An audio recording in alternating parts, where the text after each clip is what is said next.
Thank you, Chairwoman, and thank you, Ranking Member McGovern. And thanks to all the staff, I agree as well, who've been here. I got here around 3 in the morning, and I echo what many of my Democratic colleagues have said. But I just have to say, as a preamble, you know, many of the things I've said will be repeating others, but my heart is heavy.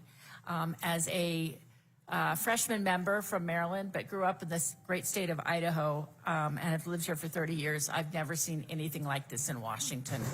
And I must say, I ran on common sense, common ground in my campaign, and there is none of that right here on on Capitol Hill. But that takes common ground, takes shared truths, and starting at least the same platform and the same set of facts, and shared value outputs. And I would think that we should come back together to really look at those things. The way in which we have not been able to really have hearings and an ability to really think and probe into all these issues is so important going forward. So my amendment, H313, is really about ensuring that children and families will continue to receive the food they need despite the proposals put forward in the package. In this country, I do think that we all agree, and many of my colleagues on both sides of the aisle on the Ag Committee believe that no child in this country should go hungry. My Republican colleagues repeatedly said that this package would not result in the kids going hungry and that benefits would remain whole for them. My amendment takes them at their word, and it seeks to ensure that no cuts to SNAP can be made unless the USDA and states confirm that these cuts will not lead to a reduction in benefits for households with kids. Taking Republicans at their word to prevent benefits that I would suspect they would want. In some nationally, 42 million currently depend on food assistance programs. And in my district, 1 in 9 households depends on SNAP. Half of them are children. This isn't just about ending hunger. It's about dignity, it's about opportunity, and it's about being able to concentrate in school and being able to thrive. And if you want to talk about economics, as we said before, SNAP pays for itself in economic benefits and health benefits. For every dollar in my district, but across the country, spent on SNAP, $1.50 comes back into our economies. And that means many of my farmers in District 6 sell into the food markets. It goes back to 2,700 national retailers and back to our truckers. Cutting SNAP hurts, not helps our national economy. And these cuts will even be more apparent in rural communities.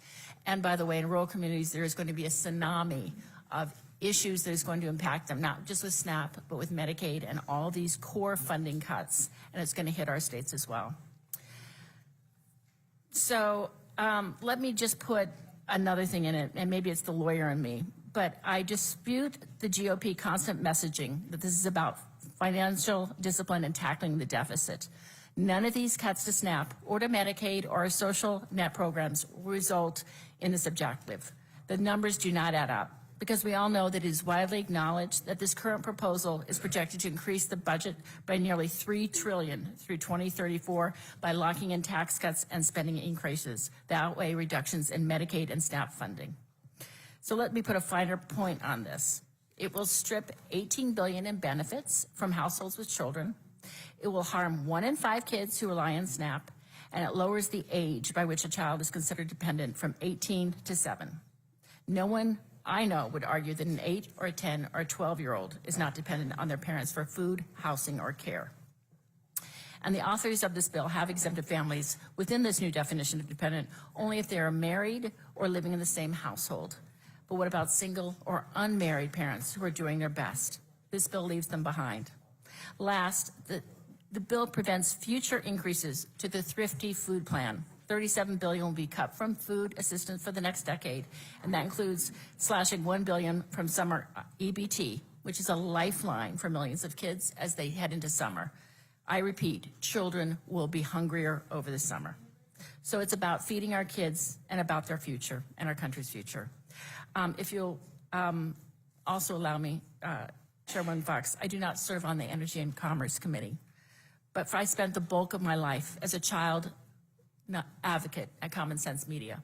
Common Sense is a nonprofit dedicated to looking at how media impacts the health and well-being of our nation's children vis-a-vis media.